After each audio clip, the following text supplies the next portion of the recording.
If you've seen my video on Scott Pilgrim's 10-year anniversary, you may already know that Spider-Man is my favorite superhero. There's something about the character that makes it so cool to me, the main thing being how relatable he is. The balance between being a superhero, his personal life, work, and relationships are all parts of the chorus of being Spider-Man. And that's something that we got to experience in 2018's spectacular masterpiece, Marvel's Spider-Man. A game that I loved quite a bit, and hopefully I'll talk about it in another video. But in this one, we'll talk about its spin-off/sequel, Spider-Man Miles Morales.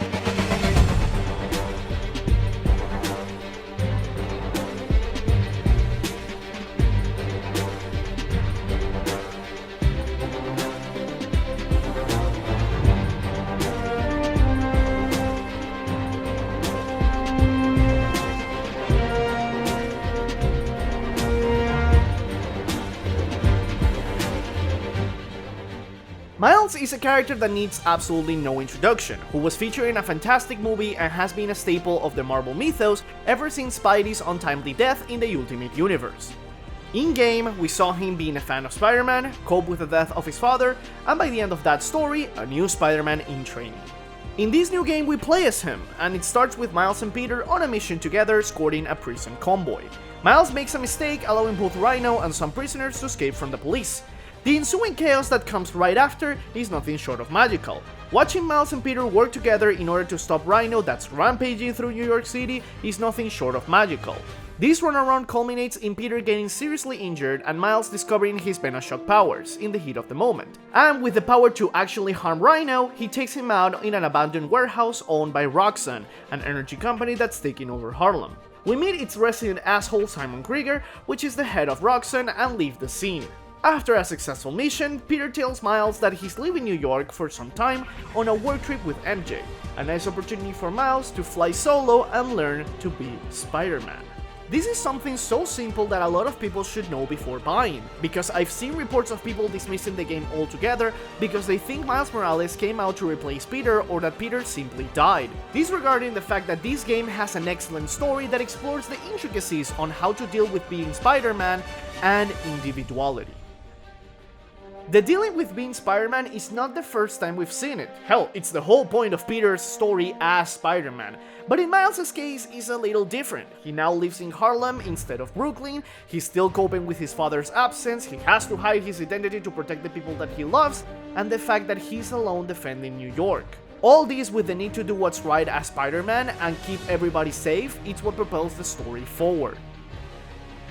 And when it comes to individuality, at the start of the game, Miles feels like he just messes up every time he tries to do what the other Spider-Man does. Miles' spotlight in this game is not for replacement's sake, or for him to become New York's sole Spider-Man. This is a story of doing what's right, staying true to what you believe in, and most importantly, to be yourself. Or, as Genki puts it, whenever you say Spider-Man, you always mean the other one.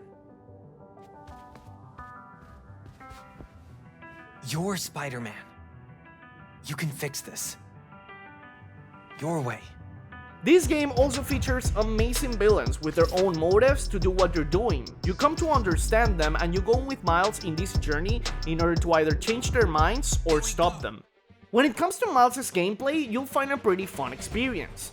More of what you saw in the previous game with Peter, but with the inclusion of more chase sequences, more boss fights, and the enhanced stealth and battle mechanics. Miles relies more on his Venoshock powers and fists rather than gadgets. And thanks to his camouflage, Miles can take stealth missions more efficiently, while also retreating from heated battles to calm enemies down, and later taking them all out without being spotted. Activities around the map are different from Peter's as well. Really hard hologram challenges, mixtape making, different types of bases, underground weapon caches, and encounters with Fisk's men are some of the things that you're going to be doing all across the map. The crime system has been enhanced from previous game, because now you can tally up which crimes you've already done and the rewards they give you thanks to the friendly neighborhood Spider-Man app, also showing you side quests, making, in the same manner, side questing way more easier. But if there's something that made me love this game even more, is the animations. Miles is a new Spider-Man, so his moves are all completely different, less refined, and that style makes it more unique. Fights feel super fluid thanks to the tweaked fighting mechanics, and imagining a high-speed chase flaming around while swinging made it feel more realistic. Insomniac really did a fantastic job in differentiating both Spider-Man from one another. And the art style is still one of the best things about this game, especially in the character costumes. Miles looks amazing through and through, featuring a variety of suits. And you can see a bunch of detail on enemy suits, the suits of the Tinker, and everything that it's revolving around the game. The art style is that fantastic, and the design is just really, really good. There's a huge level of representation, especially in the Latino side of Panadería? Panadería venezolana? No.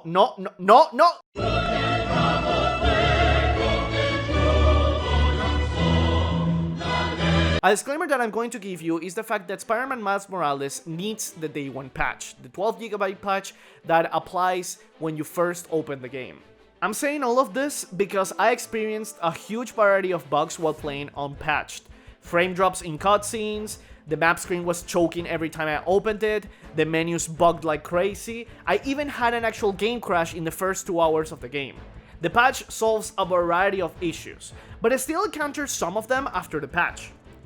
Once, Miles went mute, but he still had conversations with other NPCs. I couldn't hear his voice, it was super weird, and I don't know what happened.